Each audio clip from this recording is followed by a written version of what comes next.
Pacific Mornings with Will on 531 PI. You're listening to Pacific Mornings on 531 PI for Friday, the 22nd of August. William Teresi in the chair with you through until 9 a.m. this morning. It's brilliant to have your company. Now, thousands of Pacific meat workers face dangerous conditions every day on the job, and now a first-of-its-kind study is shining a light on their experiences.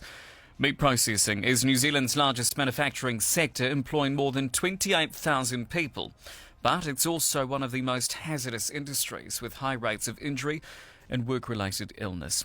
A University of Otago-led study will investigate the risks Pacific meat workers face. Project lead Dr. Jane Taafaki joins me now to discuss this and more. Maluelele, thank you very much for your time. Alafan, good morning. For all listeners who perhaps may not be aware about the industry, perhaps let's start with building a picture of what day-to-day work looks like for Pacific meat workers. Sure. So, as you said, meat processing is New Zealand's largest manufacturing industry. And when you include the chain that includes farmers to packing, we're talking about over 100,000 people in New Zealand who are involved in this industry from start to finish. And meat working involves a lot of repetitive motions, a lot of cold environments, a lot of standing, a lot of heavy manual labor involved, lots of lifting, lots of cutting, lots of pulling, those types of things. And so when you look at the volume in which meat processing happens in this country, when we're talking about between 6,000 and 10,000 lamb a day, maybe up to 1,000 cows a day. That kind of stress on your body can accumulates over time.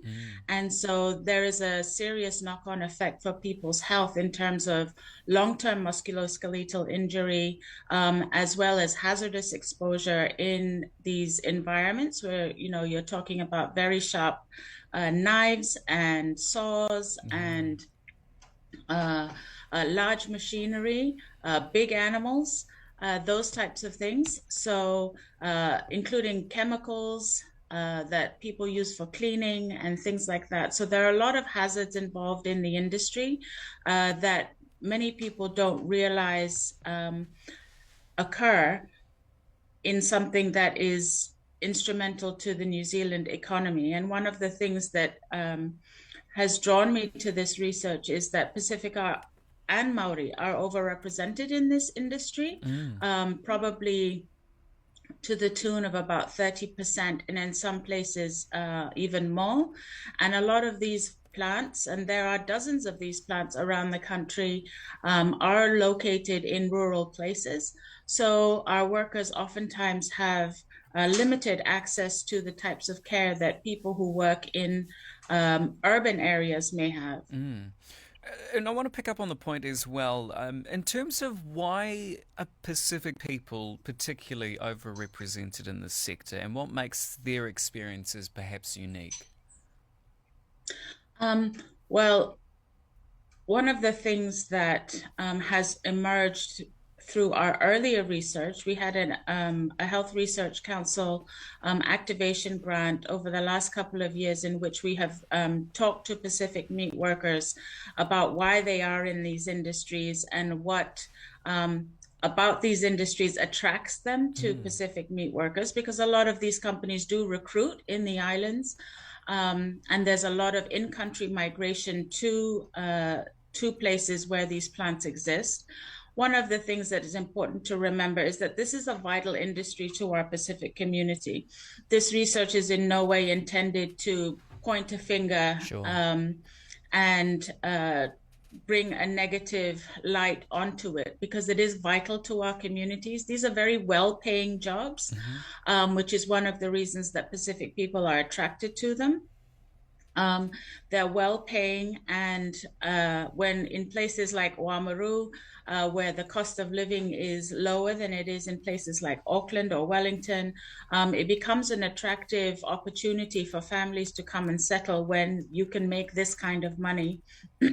And one of the things that I think the industry is attracted to with Pasifika is that they see Pasifika as being strong. There is a stereotype that goes along with um, people who work in this industry is that they are hardworking, but they are physically built to be able to handle the nature of this work. There is a certain amount of ethical questioning that happens around this industry, in that we have a lot of migrant workers who work in this industry. And they are oftentimes brought over from the Pacific Islands to work in meat processing, having had no experience with it before, or are completely unaware of the hazards that the industry might pose to their bodies in the long term. Yeah. So it's a little bit of a complicated question as to why there are so many Pasifika in this industry. Sure. If you ask Pasifika, it's because the money is good, and the opportunities are there. If you ask the industry, it's because they see Pasifika as capable of this work. And that oftentimes leads them into situations where people are entering into industries and then having knock-on health effects that they were not expecting. And for our migrant labor, it becomes a real social justice issue if we bring in people for work contracts that are less than 2 years and they are not entitled to state-funded healthcare. And so they become victims of the industry that they work in, and then they are returned home with broken bodies to a system that cannot handle their health issues. So, there's a lot going on in terms of Pasifika who work in the industry and their ability to access the care that they need. And so this research really is intended to be helping research.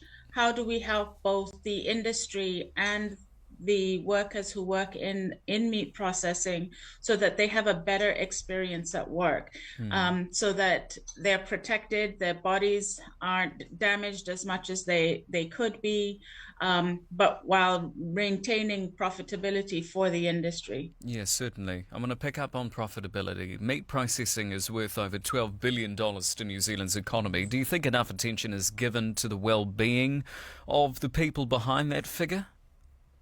No, not at all.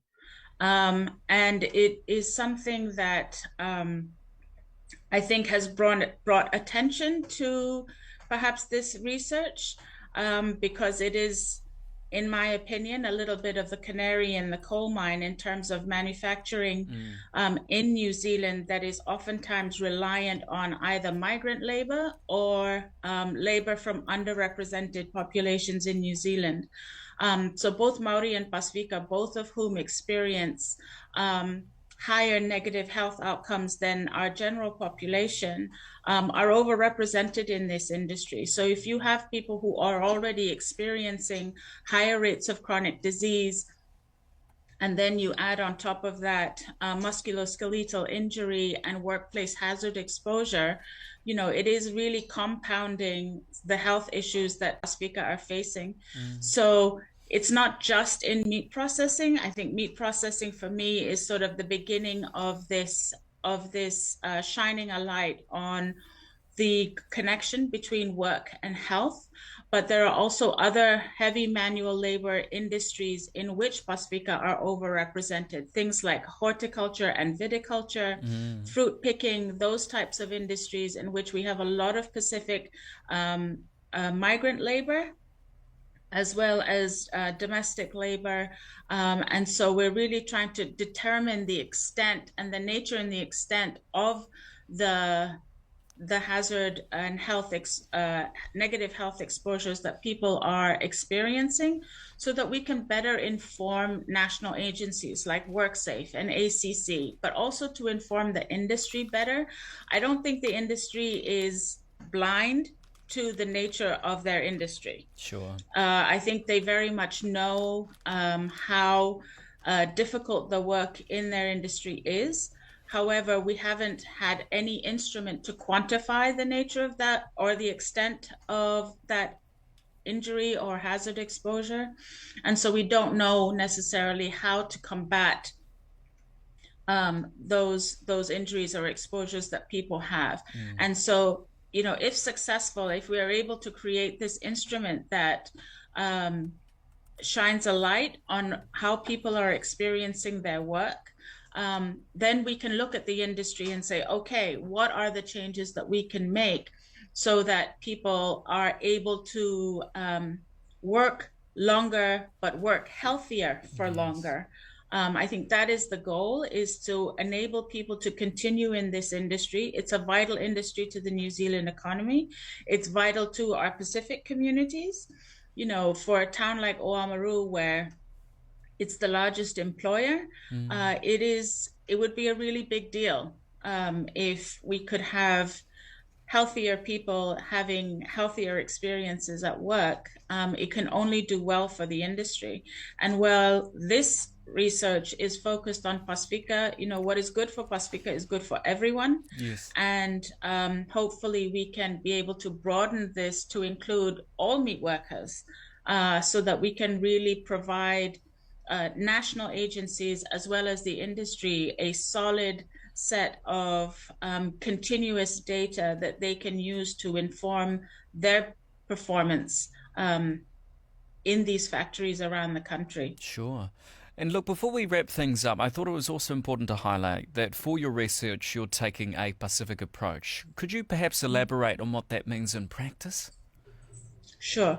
So in practice, what it really means is that not only are we talking to people, because part of this research is having nested talanoa with Pacific meat workers to look on what are the social determinants related to their experiences at work, what are the knock-on effects that this is having within their home, within their families, but also trying to get as many perspectives as we can. I think the most important thing is, how do we get the perspectives of industry, of management, as well as people who actually do the work, so that collaborative talanoa together is what is going to give us the best result. Rather than taking only one view, we take the views of many in order to come to a consensus. And that includes having a Pacific research advisory group that's going to help to design the model,